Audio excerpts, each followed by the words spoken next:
Anda kembali bersama kami di Sapa Indonesia Malam. Kementerian Pertahanan menandatangani kontrak pembelian 12 jet tempur bekas Mirage 2005 dari Qatar. Rencananya pesawat dikirimkan 24 bulan setelah kontrak efektif dan akan ditempatkan di Lanut Supadio, Pontianak, Kalimantan Barat. Kalau kita lihat 12 jet tempur bekas Mirage 2005 yang akan dibeli Indonesia merupakan produksi Dassault Prancis tahun 94 dan telah digunakan Qatar sejak tahun 97 atau sekitar 26 tahun. Nilai kontrak pembelian jet tempur bekas ini 11,8 triliun rupiah. Sebelumnya, Kementerian Pertahanan akan memborong 42 jet tempur Rafale produksi Dassault Prancis. Nilai kontrak pembelian jet tempur ini mencapai 116,19 triliun rupiah. Kementerian Pertahanan menyatakan pembelian jet tempur bekas untuk memenuhi kebutuhan operasional TNI Angkatan Udara. Sementara hingga pesawat tempur Rafale yang dibeli Indonesia datang. Mengapa harus membeli pesawat tempur bekas yang dianggap telah uzur? Bukankah Presiden Jokowi telah menegaskan untuk urusan pembelian alutsista harus disertai alih teknologi? Kita akan bahas lebih lengkap usai tayangan ini. Kementerian Pertahanan menandatangani kontrak pembelian 12 jet tempur bekas Mirage 2005 dari Qatar. Pesawat tempur bekas ini diproduksi tahun 1994 dan beroperasi di Qatar sejak tahun 1997. Artinya, jet tempur ini sudah berusia 26 tahun. Anggaran untuk pembelian jet tempur bekas ini 733 juta euro atau senilai 11,8 triliun rupiah. Mirage 2005 adalah jet tempur produksi Dassault Prancis. Pertama kali beroperasi tahun 1986. Jet tempur ini memiliki kecepatan 2.333 km per jam. Jet tempur ini dilengkapi dengan berbagai persenjataan canggih. Menteri Pertahanan Prabowo Subianto menyebut, meskipun bekas, 12 jet tempur Mirage 2005 ini jam terbangnya masih sedikit, sehingga masih bisa dipakai 15 hingga 20 tahun. Walaupun memang dikatakan bekas, tapi Qatar negara yang sangat kecil, jadi flying hours-nya masih sedikit. Jadi masih kita bisa pakai mungkin minimal 15 tahun, 20 tahun lagi. Dan teknologinya sudah sangat canggih dan nanti mengarah kepada Rafale. Jadi inilah pilot-pilot kita nanti akan kita latih di Mirage. Begitu Rafale datang, dia akan transisi ke Rafale. Jadi Anggota Komisi 1 DPR RI, TB Hasanuddin, mempertanyakan pembelian jet tempur bekas yang usianya sudah tua. Dikutip dari Kompas.id, TB Hasanuddin mengatakan, kondisinya apa yang mendesak sampai kita harus membeli pesawat bekas yang tua. Sementara anggota Komisi 1 DPR RI, Bobi Andito Risaldi mengingatkan, sesuai Undang-Undang Industri Pertahanan, pembelian alutsista harus disertai transfer teknologi, yaitu dengan cara membeli alutsista baru. Perlu ada pengganti dari F-5A Tiger dan A-4 Skyhawk yang sudah tidak bisa terbang lagi. Sehingga dari sisi anggaran itu sudah tentu sudah dipersiapkan. Kami di Komisi 1 tentu sesuai dengan keputusan MK tahun 2014 tidak membahas sampai satuan 3, yaitu sampai memilih merek ataupun jenis pesawatnya. Dan akan tetapi kita ingin memastikan bahwa sesuai dengan Undang-Undang Inhan ada beberapa persyaratan-persyaratan dalam membeli sebuah alutsista yang termasuk senjata diawaki ini, yaitu ada beberapa batasan seperti TOT yang memang mungkin mengarah ke pembelian alutsista baru.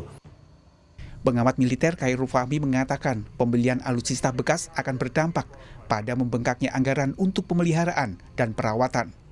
Jadi walaupun pesawat-pesawat itu sudah cukup lanjut usianya, ya Kementerian Pertahanan kayaknya tetap ngotot merealisasikan ya dengan asumsi hanya akan digunakan sebagai transisi sebelum komitmen pembelian baru benar-benar terrealisasi.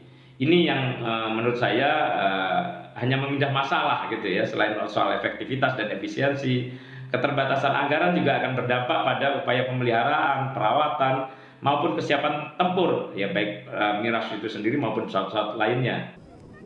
Saat ini, TNI Angkatan Udara mengandalkan pesawat tempur Sukhoi Su-27SK dan Su-30MK. Selain itu, terdapat pesawat F-16 yang usianya di atas 30 tahun meskipun telah menjalani peremajaan. Tim Liputan, Kompas TV.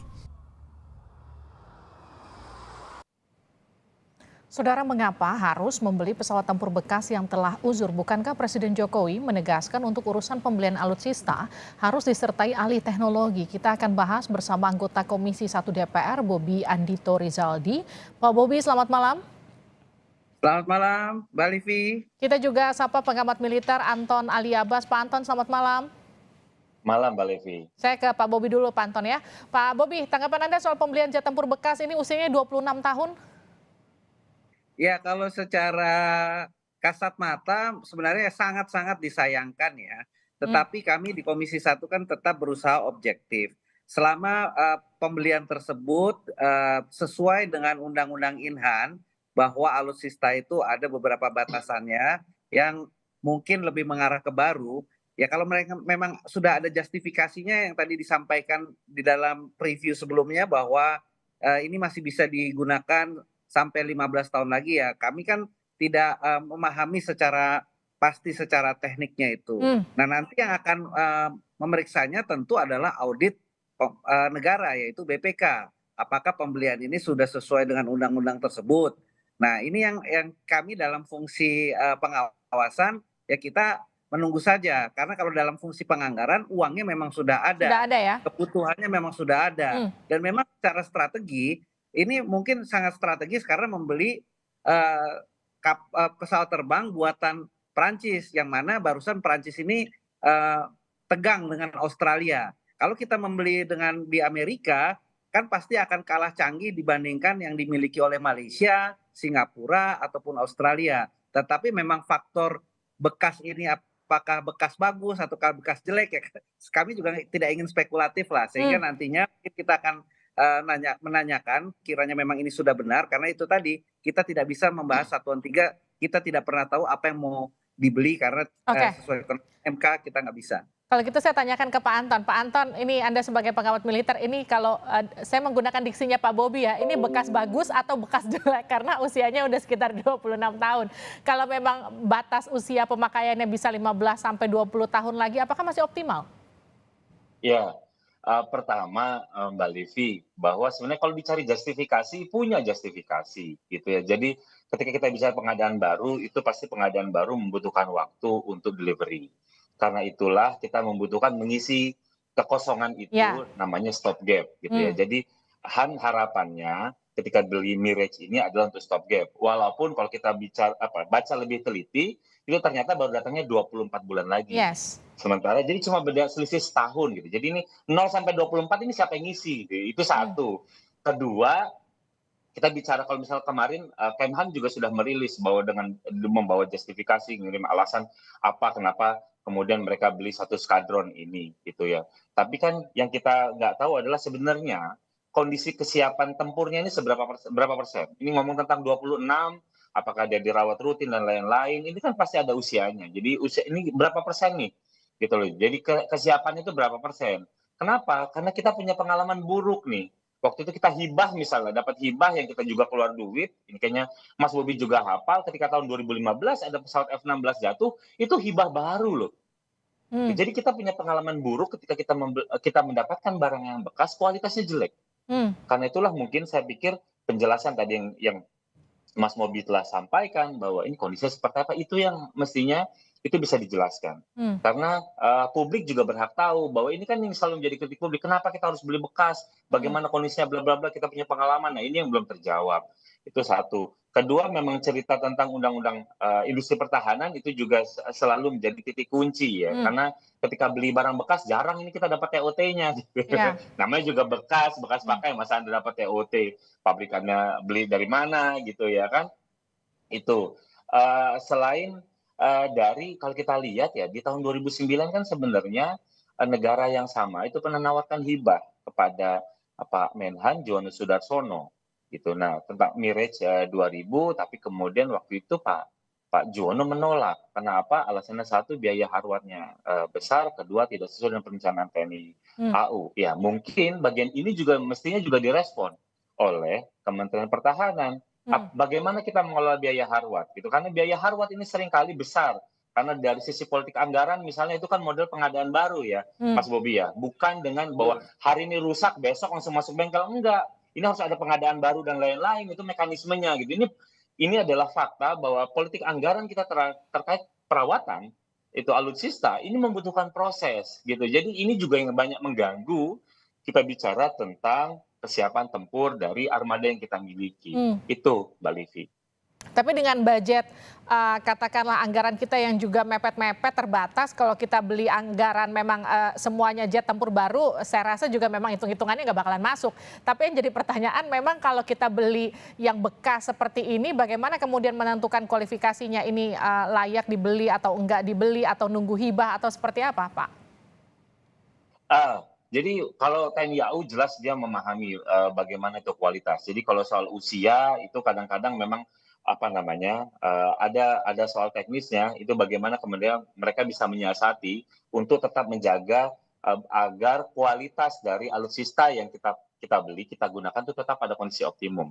Tapi tentu saja itu tentu tidak berada pada titik 100%. Bisa jadi 90, bisa jadi 80 dan lain-lain. Tergantung tadi ada perawatannya, bagaimana kemudian nanti apa yang kita harus perbaiki dan lain-lain. Gitu. Apakah ini waktu 24 bulan ini itu dilakukan untuk menjaga optimum itu atau seperti apa kan kita juga nggak tahu. Nah karena itulah bagi saya titik kuncinya adalah sebenarnya ada penjelasan tambahan. Kalau tadi Pak Menhan bilang misalnya ini usia terbangnya masih sedikit ya, berapa persen Pak? Bagaimana dengan perawatan lain-lain? Itu kan sebenarnya itu adalah kegundahan publik ya, kegundahan publik yang tidak menginginkan ada lagi prajurit TNI yang memang terampil, punya keahlian, kemudian menjadi korban. Itu yang kita harus hindari gitu. Jangan sampai kita beli pesawat bekas tapi kemudian tidak lama mangkrak atau justru ada kecelakaan dan itu yang sangat kita hindari. Pak Bobi, ke depannya akan seperti apa pengawasan dari Komisi 1 kalau kita bicara soal transfer teknologi yang diinginkan Presiden Joko Widodo kan condongnya secara logika mungkin akan beli baru, tapi kalau beli baru dengan anggaran segitu, lagi-lagi soal keterbatasan anggaran yang saya rasa juga nggak bakalan cukup. Tapi bagaimana kemudian bisa mengakomodir keinginan Presiden dengan anggaran yang optimal, tapi kemudian pengadaan alutsistanya juga tetap optimal begitu? Ya, sebenarnya paling utama Mbak Livi adalah keterbukaan, transparansi. Kalau di dalam rencana pengembangan MEF itu terbuka, sehingga jelas beli pesawat, apa pesawatnya, baru atau bekas, berapa banyak, itu di awal sudah disampaikan, mungkin tidak terlalu banyak polemik di publik. Karena misalkan sekarang, kenapa dulu kita ngambil hibah pesawat? Akhirnya setelah udah ada polemik banyak baru disampaikan alasannya. Karena kita ingin membangun sumber daya pilot yang lebih banyak daripada kalau kita beli baru cuman separuhnya, lebih baik bekas karena supaya jam terbang pilot kita akan lebih mumpuni. Jadi kalau punya duit lagi beli pesawat, kita sudah punya sumber daya pilot yang bagus. Nah kalau ini kan tadi ada lagi tuh kata-kata ini akan menjadi transisi. Nah transisi yang mana itulah yang kita perlu detailkan. Sehingga sebenarnya semuanya itu menurut kami adalah prinsipnya adalah transparansi di depan.